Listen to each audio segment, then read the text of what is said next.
Colonel Jackson Doan of the U.S. Marines in the Pacific, and the 2023 edition of Balikatan on a dramatic, some would say cheesy note. Balikatan is an annual military exercise between Filipino and American troops. The very simplistic way of looking at it is family. We all know that nothing can break family. And in the culture of the Philippines and in the culture of the United States, sometimes family is everything. You may not see your family every day.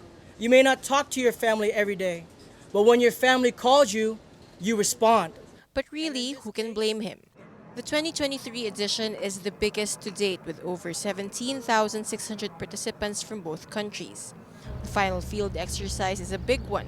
The two countries use their assets from the ground, the sea, and the air to attack and sink a decommissioned Philippine Navy corvette.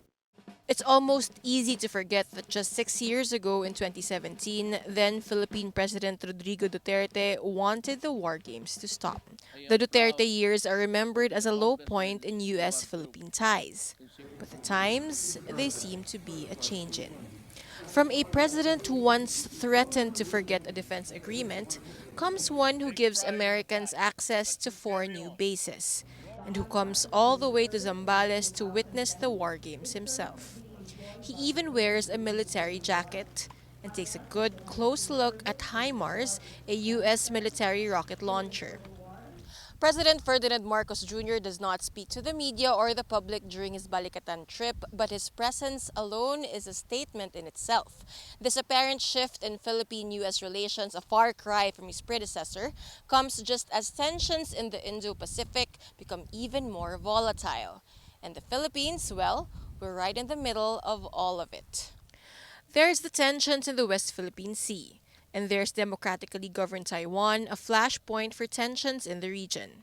China claims it as its territory. The U.S. says it would defend Taiwan from a China attack. China says the U.S. is just making tensions worse and that the Philippines should stand against, quote, Taiwan independence if it genuinely cares about Filipino migrant workers in Taiwan. Observers say that sounded like a poorly veiled threat. Marcos, quick to disperse tension, says the Chinese ambassador was just lost in translation. Here at Balikatan, both Philippine and U.S. military officials are careful to distance the exercises from those tensions. The message that we are trying to send is that the alliance is alive and that we are always challenging ourselves. So one Balikatan is always going to be harder and more complex than the previous Balikatan. We are trying to exercise also muscles that we did not know we have. The message is not geared toward anything outside of the strong relationship and bond with the Philippines. The Balikatan in Zambales, in Tarlac, and everywhere else in the archipelago is a test and show of interoperability. That's military speak for the ease by which Americans and Filipino troops can work with each other in event of a crisis. The President, Commander-in-Chief, and Chief Diplomat has the best seat in the House to witness all these. Marcos has promised to never abandon even 1 square inch of Philippine territory, even as he plays catch-up in the fight for the West Philippine Sea.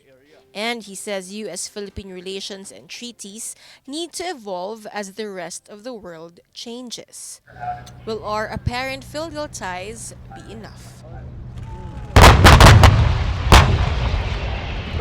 Rappler, Zambales.